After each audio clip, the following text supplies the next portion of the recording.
আমি একাধিক জেনা করেছি, এখন আমার আল্লাহর কাছে ক্ষমা পাবো কি করলে? আল্লাহ তাআলা রহম করুক। অনেক ভাইরা আছেন বিভিন্ন পাপে লিপ্ত হওয়ার পর শয়তান তাদেরকে এত বেশি ভয় দেখায়, অতিরিক্ত ভয় দেখায়। ভয় যতটুকু আল্লাহকে পাওয়া দরকার তার চাইতে বেশি যদি পায় তাহলে বুঝতে হবে শয়তানে দেখাচ্ছে। ওটা কে দেখাচ্ছে? শয়তান দেখাচ্ছে। আপনি কোনো গুনাহে লিপ্ত হয়েছেন, যে কোনো গুনাহ, পৃথিবীতে এমন কোনো পাপ নাই যেটা মাপ চাইলে মাপ হয় না। এমন কোনো পাপ, এমনকি শিরকও নাই।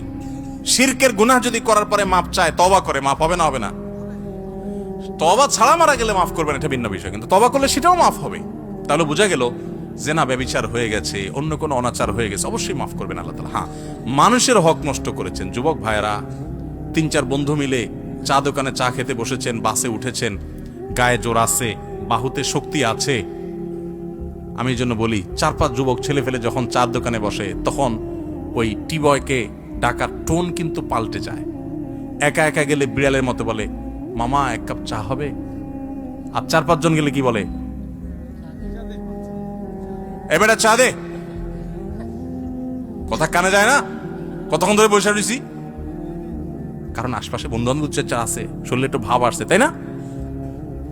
আহা, এই মাস্তানি, এটার বিচার হবে, এটার বিচার হবে।